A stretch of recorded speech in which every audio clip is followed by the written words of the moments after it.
Hey, so it's actually been a bit, like just 2 weeks, but I'm back with another video. I'm starting a new painting today after working on my last painting for like 6 weeks straight, so we'll see how this goes. Thanks for watching, thanks for clicking, and I hope you enjoy.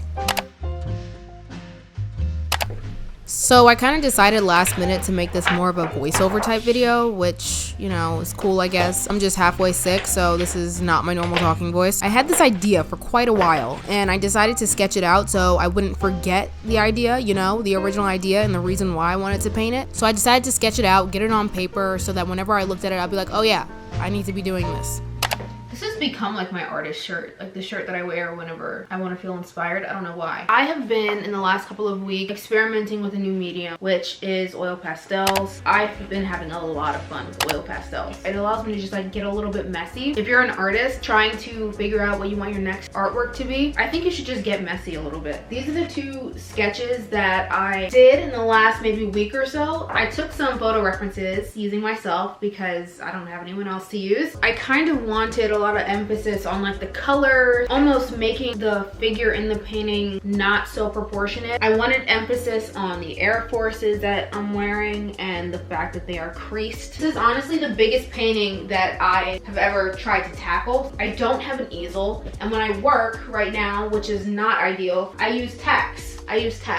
Thumbtacks. Because that's all I have. My easel's broken right now and I really don't feel like getting a new one because I don't have that much space. I might need to do more thumbtacks. I can feel the weight. You can use oil pastel on canvas? I'm sure you can. Who said you can't? I like to stand while painting. I don't know. It allows me to stay more engaged with the painting. If you removed this tarp, you would see probably so many tack holes. Oh yeah. So I started setting up, getting my stuff together, my 30 by 40 canvas that I just got at Michael's because they were having a buy one, get two free sale, which is absolutely ridiculous. I love that sale. Anyway, moving on. I set up my canvas, put it up on the wall so that I can get started painting, got some colored pencils, got them sharpened and ready, even though I don't love starting with colored pencils. I don't know what made me do this, but that's what I started with. This is the reference that I took. I took actually probably way too many photos, so I had to go and click through the ones that I like the most, obviously. This was the winner, mostly because I love the pants that I'm wearing. I do want to keep that color and it's really vibrant, and then also you can really see like the shoes. So I popped this over to Procreate. If you don't know what Procreate is, you probably do. It's a digital drawing app. It's the best. Just like $10. Just get it. You will not regret it. And then I also made a copy of the shoes and I enlarged them, and I wanted to kind of look like, is that supposed to be that big? I don't know. I feel like your main goal is just to get the image from your mind to the canvas, and then once you start painting, once you start doing whatever it is that you do, then you can like tweak it and make it, you know, perfect. So I decided to just get started on the sketch with this painting. I put up my other examples up on the wall next to me so I could see it and refer to it. I didn't use a grid this time. I thought I was going to, honestly, but I forgot till the last minute until I started sketching. I was like, oh, I was gonna do a grid, but anyway, I got started already, so I wasn't gonna go back and restart. But this is what I had after sketching for quite a while.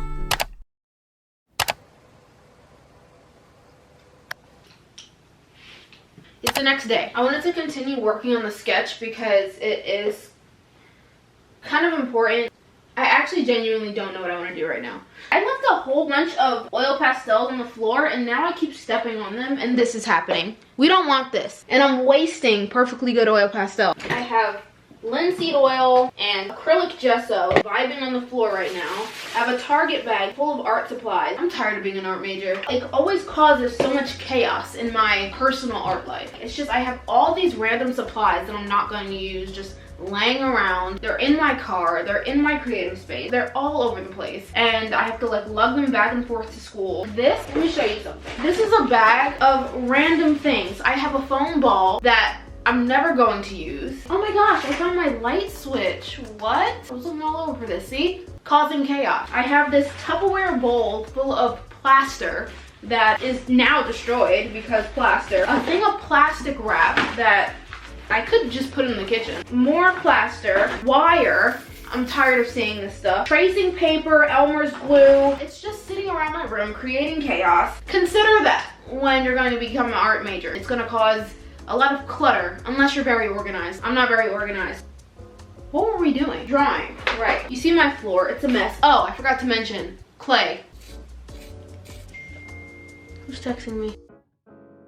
So I went back in because I wanted to do some real detail on the shoes before I got started painting. I went in with a different color pencil. Don't use color pencil. Like, I don't know, like this made it way more difficult for me because I wanted to do an underpainting and I had to figure out a color that would not mix or mesh with the color of the sketch. So I couldn't do like a purple or a blue or a red or a pink or any type. I like doing a vibrant underpainting, but I had to go with this kind of dull, earthy color just so that I would still see that sketch. Don't be like me.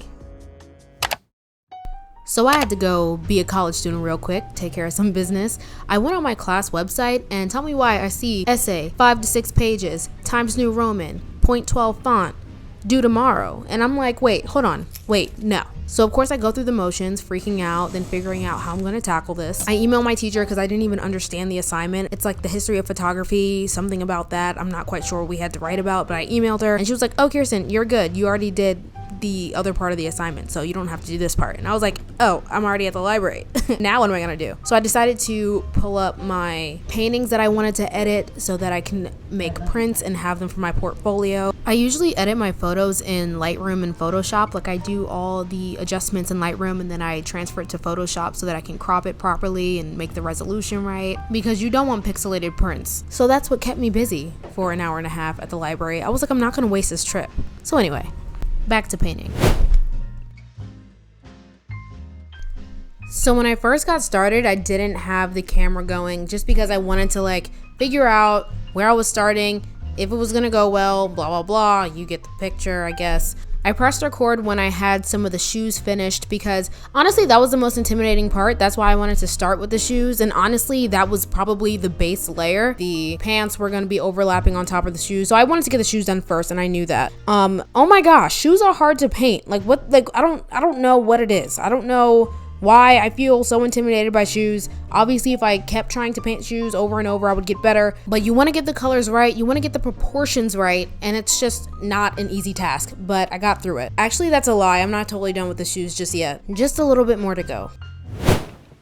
Hi. So I was editing and I just realized I never closed this video out and I felt like it would kind of be awkward to end on the note that I would have ended on if I didn't close it out. So here I am. This is how far I got. I do have to say that it's not exactly what I expected. Just seeing it actually on the canvas with the paint and everything, it's just a little bit different than I expected. I definitely want to go back and tweak some things. I don't think it's perfect yet, obviously. Let me turn my light on so you can actually see. This one has a lot more serious edges and a lot more darks and lights compared to this one. Like, this one is not finished yet. I think I might go back to this one and make it more like this one because I like this one a little bit more for whatever reason. It's not done yet. There's a lot of things I'm still tweaking on this one, but I did kind of want to just close this out because I'm ready to close this video out. I just want to say hi to some of the new subscribers that I've had, that I've gotten over the past few weeks. I've been posting for quite a while now on YouTube, probably about 1.5 years on this channel. It's easy to get discouraged, but I really love the recording and the editing process of, like, you know, making videos. That's my favorite part. That's been really fun for me. It's kind of been an outlet. So yeah, so